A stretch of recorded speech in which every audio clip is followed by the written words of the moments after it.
Salut, on se retrouve aujourd'hui pour le 4e épisode de la série Filmer la nature. Cet épisode portera sur le stockage.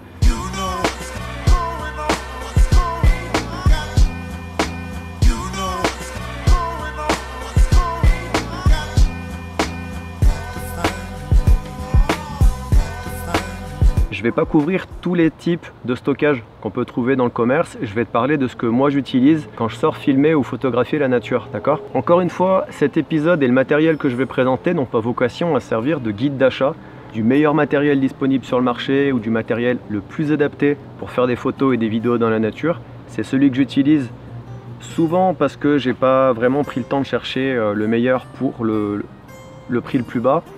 Et aussi parce que j'ai pas vraiment les finances d'acheter du matériel de très haute qualité.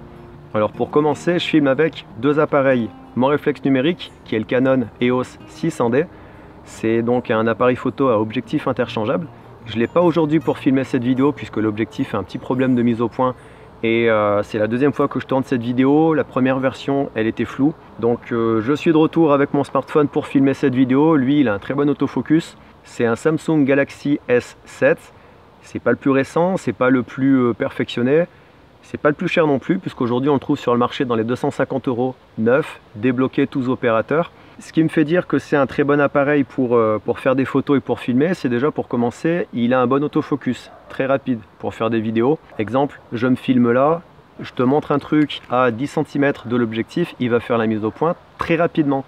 Le réflexe que j'utilise non plus, c'est pas le plus perfectionné, c'est pas le plus léger, c'est pas le plus adapté à la photo et à la vidéo en milieu naturel. C'est celui que j'ai trouvé pour un prix abordable au moment où j'avais suffisamment économisé et que je voulais passer sur une qualité d'image supérieure il y a quelques années à ce que je pouvais obtenir avec mon compact numérique de l'époque qui était le Nikon S9900. Pour revenir au thème de la vidéo, le stockage, dans le smartphone j'utilise une carte mémoire au standard micro SD que je peux aussi utiliser dans mon réflexe numérique en passant par un adaptateur qui est fourni en principe avec les cartes mémoire micro SD. Micro SD, c'est un standard de carte mémoire qu'on va retrouver généralement dans les smartphones. Le deuxième type de carte mémoire que j'utilise cette fois-ci dans le réflexe numérique, c'est un standard de carte mémoire qui s'appelle le format SD. Alors pour commencer avec le smartphone, il peut filmer de plusieurs façons différentes, de plusieurs définitions différentes. Plus je monte en définition et plus l'image sera détaillée. Moi je trouve ça beaucoup plus joli aujourd'hui quand je filme en 4K.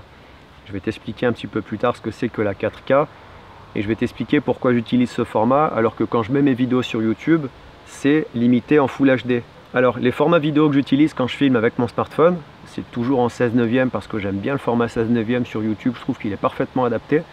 C'est l'HD 1080p, donc ce qu'on appelle la Full HD, et l'Ultra HD 4K. Pourquoi je filme en 4K si c'est pas pour envoyer de la 4K sur YouTube? Moi je vois principalement trois avantages à enregistrer l'image en 4K et ensuite à la convertir en Full HD. Premier avantage, on a beaucoup plus de détails en filmant en 4K converti en Full HD qu'en filmant nativement en Full HD.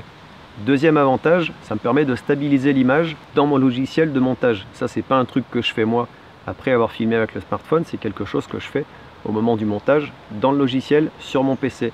Et le troisième avantage, c'est que ça va me permettre de zoomer dans l'image alors que mon smartphone n'est pas équipé d'un zoom optique. Si je veux zoomer, ce sera forcément en zoom numérique.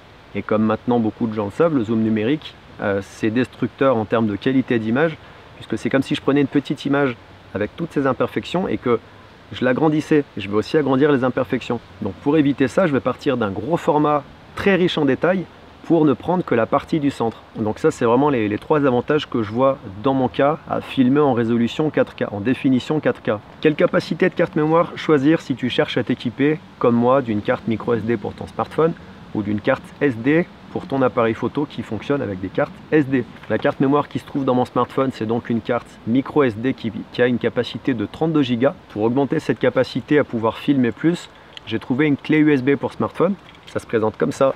C'est encore une fois SanDisk qui fabrique ça, ils appellent ça Dual Drive USB 3.0. Donc ça se présente sous la forme d'une toute petite clé USB. On va avoir d'un côté un connecteur micro USB pour le brancher sur le smartphone et de l'autre côté un connecteur USB classique en USB 3.0 pour le brancher, pour le connecter à mon PC. La question que je me suis posée, c'est la rapidité de transfert puisque les fichiers 4K ça pèse relativement lourd en termes de volume de stockage sur la carte mémoire. Il m'arrive régulièrement de dépasser les 1 giga en un seul fichier vidéo. Et du coup, pour le sauvegarder sur cette clé USB, ça prend pas mal de temps. Ça prend facilement entre 10 et 15 minutes pour sauvegarder un seul fichier vidéo de 1 giga. Par contre, quand je le transfère sur mon PC, la rapidité de transfert est telle que ça met 15 secondes, j'ai chronométré, pour passer de la clé USB à mon PC. Donc c'est vraiment très rapide. Ce que j'aimerais maintenant, c'est que ce soit plus rapide pour transférer les fichiers du smartphone à la clé USB. Ça, c'est une petite clé USB d'une capacité de 64 Go. Je l'ai acheté sur Amazon au prix de 19 €. Maintenant, dans le réflexe numérique, j'ai une carte mémoire qui a une capacité de 32 Go et une autre carte mémoire qui vient en dépannage qui a une capacité de 16 Go. Moi, dans le cas du réflexe, ça me suffit amplement, j'ai pas besoin de plus parce que le réflexe ne peut pas filmer en définition 4K. La plus haute définition dont il dispose, c'est la Full HD 1080p.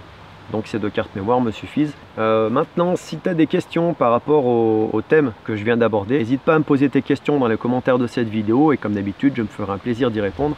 Même si c'est pas instantané, ça peut prendre quelques jours parce que j'ai quand même une vie à côté des vidéos.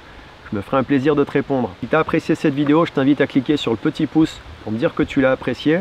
Si ce n'est pas encore fait, je t'invite à t'abonner à la chaîne. Maintenant, comme d'habitude, porte-toi bien, sors dans la nature et à la prochaine. Salut!